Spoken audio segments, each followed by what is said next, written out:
Would you like to create this stunning statement peplum blouse that is perfect for lunch dates, vacations, or even evening outings? Well, let me show you how. Hi guys, welcome back to my channel. Today we are making this elegant asymmetrical blouse with a dramatic peplum detail. So whether you're styling it with some wide leg pants, long fitted dress, or a simple pencil skirt, this blouse is a big showstopper. So gear up, because I'll be showing you how to make this step by step so that yours also comes out looking as gorgeous as this look.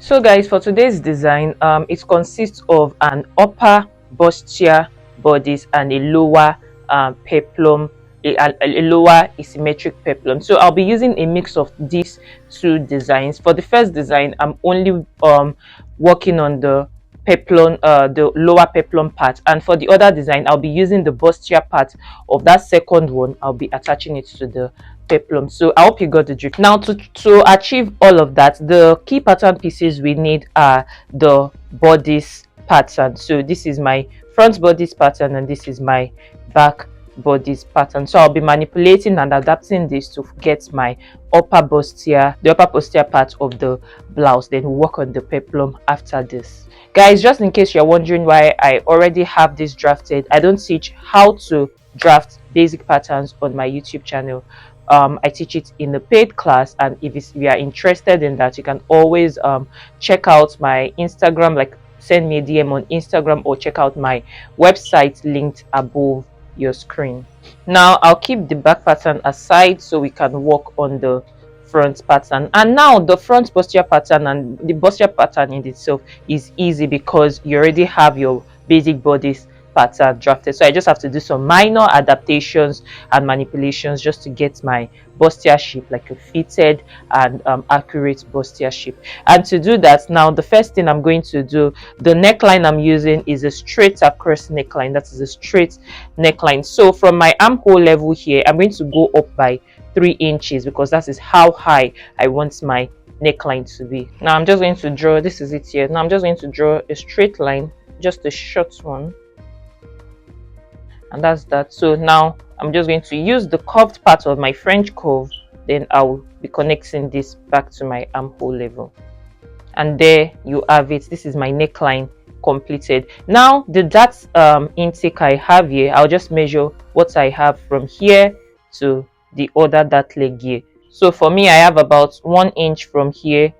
Now I'll just measure that same 1 inch. I'll measure it from this dart leg here. I'll measure it outwards. Now the reason why I did this is to give my neckline more cinch and to make my bustier more fitted. So I'm going to connect from here to my bust point here.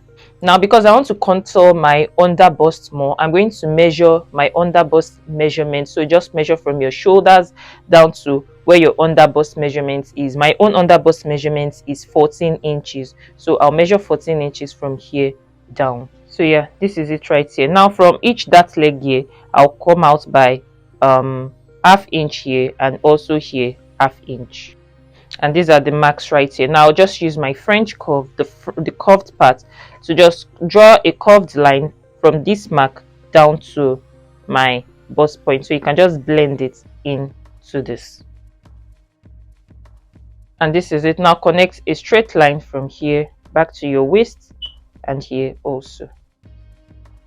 Now we just need to label this the center front, and this is the side front. So the center front goes from here this way, comes here and follows this line this way. The side front comes from here, follows this and this, and then comes here. So pretty much that's all we have to do to get our bustier pattern. Now all I have to do is to just add my allowance, 1/4 inch at the neckline, 1 inch at the side, and at the waist here half inch. And now this is it added. So now I'll be cutting my pattern out, and then I'll separate my center front from my side front.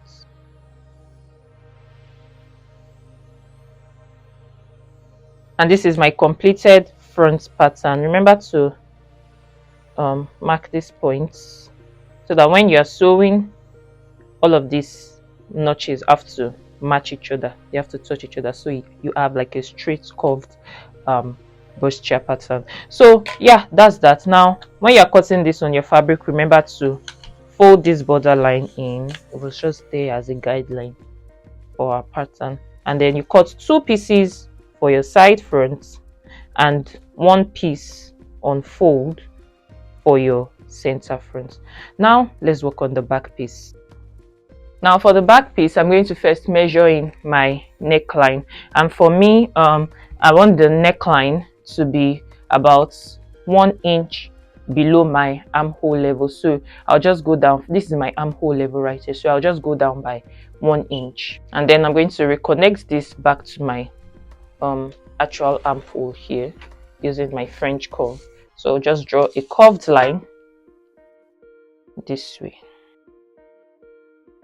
Now for some more dart shaping at the back, I'm going to come to my across back level here. So on my, this is my dart line. So on my dart line here, I'll measure out ½ inch this way and ½ inch this way. And now I'm going to draw a straight line from here back to any point. It can be any point on your dart here. So just draw a straight line that connects, that enters into this dart, and then draw a straight line also here. And honestly, this completes all you have to do to your back pattern. So I'll label this. This is my center back and this is my side back. So cutting the center back, you come this way, follow this, and then this here, and then side back falls here, here, here. Now I'll give you one extra tip for the zipper line, so just so that your zipper lies flat and you don't have any form of bulge or anything at the back of your zipper, so you know what I'm talking about. So right here at the waist, you come out by ½ inch, measure out, you mark out ½ inch, and now you connect to any point here. Just make sure it enters into this pouch here, into the edge of your paper here, and that's that. So now this is the new shape of our zipper. I mean, this is the new shape of our back pattern, and this is the new shape of our zip allowance. And now I'm going to cut all of this out and also separate my center back from my side back, and also add my allowances: 1/4 inch at the neckline, 1 inch at the side, and ½ inch at the waist.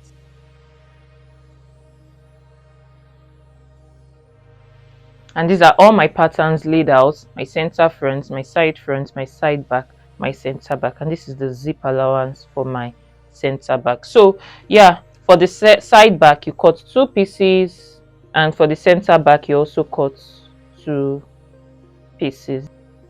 Now I'm going to give you another extra tip for the neckline to control the gaping at the neckline. So to do that, just come to the neckline here and hold like a small dart. So it depends on you, what you hold depends on you. So you just hold like a little dart right here, and then you tape it down with your paper tape.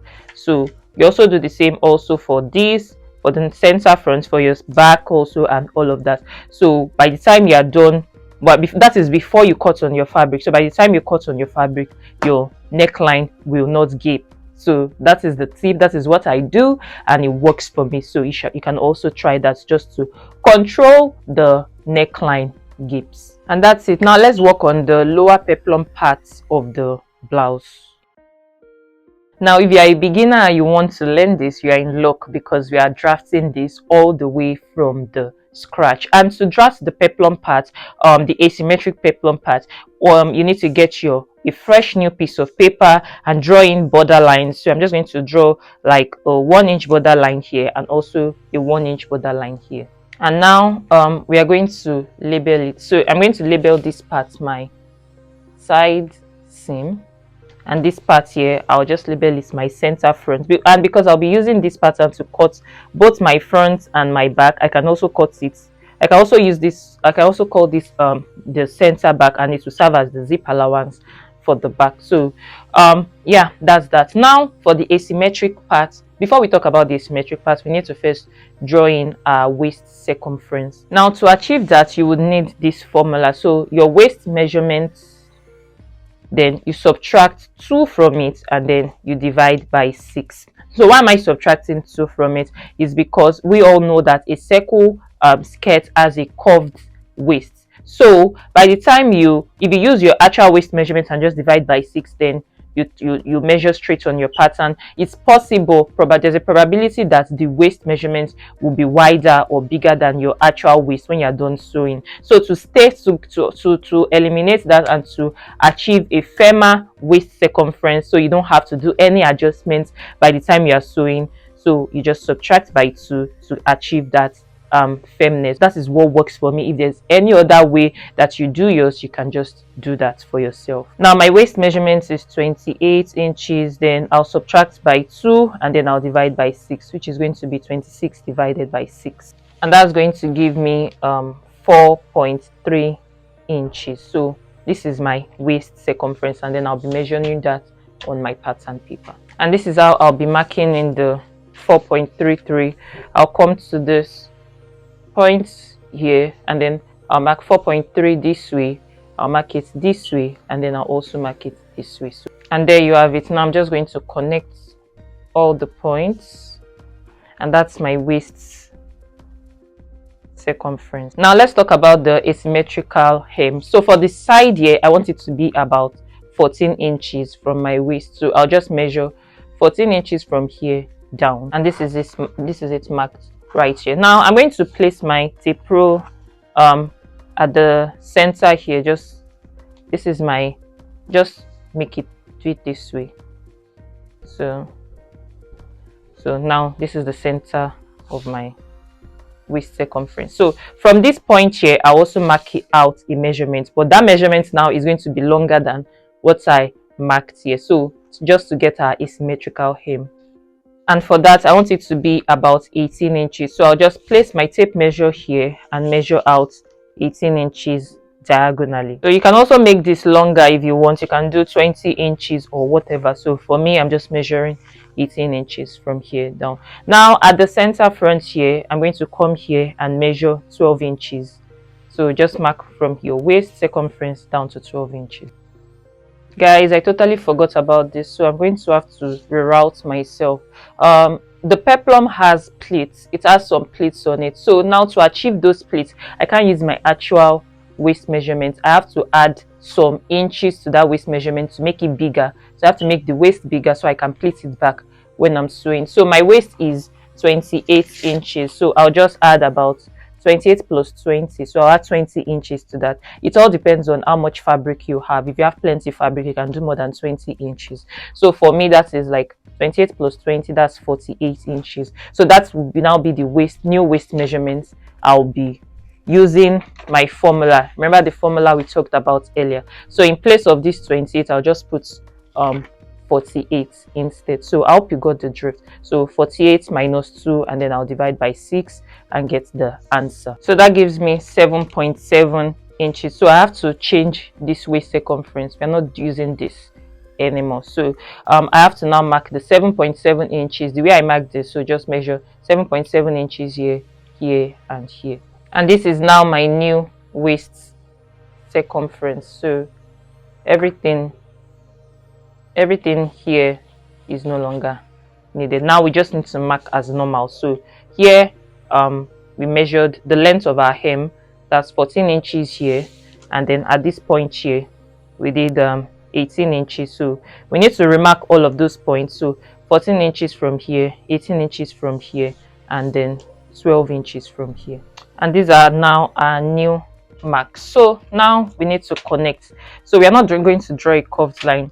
Just use your your ruler rather. Use your ruler, draw a straight line from here to this point here, and then you use your ruler again and draw from here to this point here. Now add your allowance and cut out. So 1 inch for the hem, and then the waist, ½ inch for the waist.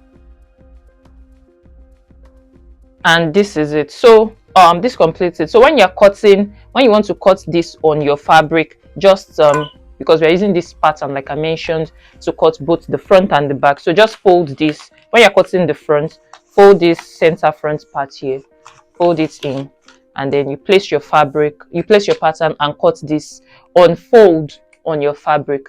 So you cut it out, and when you're cutting the back, you open it up and then you cut like this. So you cut 2 pieces for the back and cut 1 unfold for the front. And this is it written here: cut 1 piece, unfold for front, cut 2 pieces for the back. Now these are my previous bustier pattern pieces, so I'm just laying them out. And so this is where the pattern making for this blouse ends. So now I'm just going to lay my pattern pieces on my fabric now and cut out my fabric pieces.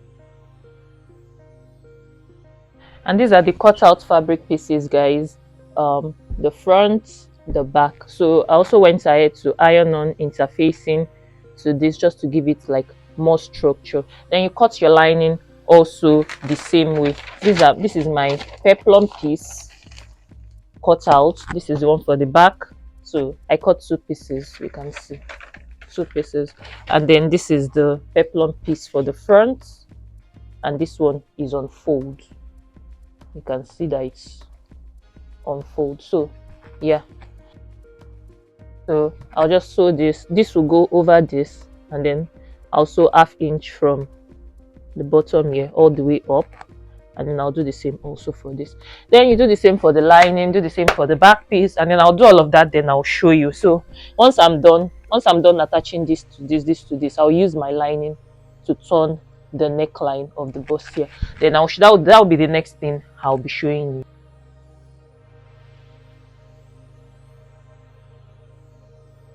So this is the bustier sewn down, guys. This is where I'm at now. You can see this is a bustier right here. You can see the shape of the breast mound. Now this is the back, two back pieces. These are my two back pieces, and this is the front. Now we need to attach the lower asymmetrical peplum piece, and then I'm just going to show you how to do that with this. So once you open up, this is the front of the peplum piece. Once you open it up, this is how it should look like. Now we need to pleat up the waistline here. So all you have to do is to just pleat. You pleat back to your actual waist measurement. That is the actual waist measurements here. You pleat this back to this. So I'll do that now, and then you can see it.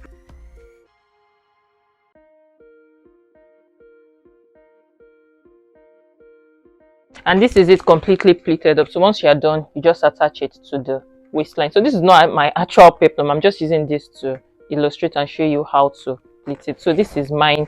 I'm going to pleat this. Once I'm done pleating, I'll attach it to the waistline right here. Then I'll also do the same also for the back piece, and pretty much one thing I'm also going to do, I may not explain it again later, is that I want to attach this is it. So I want to attach like a belt to this. So once I'm done attaching my peplum piece to my bustier front, I'm going to fold this like this. You can cut the belt as long as you want, depending on you. So I'll fold it and turn it inside out. So once I'm done, I'll just place it. I'll place one here, and then I have another one that I would also I'll also place this also here. You got the drift. So it will now look like this. So by the time I'm done, I'll now place my front and back pieces together, and then I'll sew at the side. So that's that for all of that. So I'm not explaining anything anymore. You would only see me like sewing it, like you can just watch me sew it, but there will be no more like spoken explanations.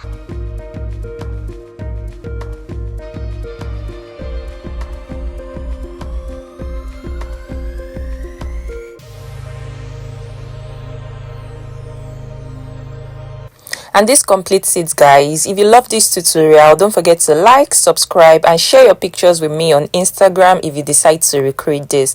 If you want more advanced tips on how to create a perfect basic bodice pattern, check out my pattern making course linked above for more details about it. I'll see you in my next video. Bye.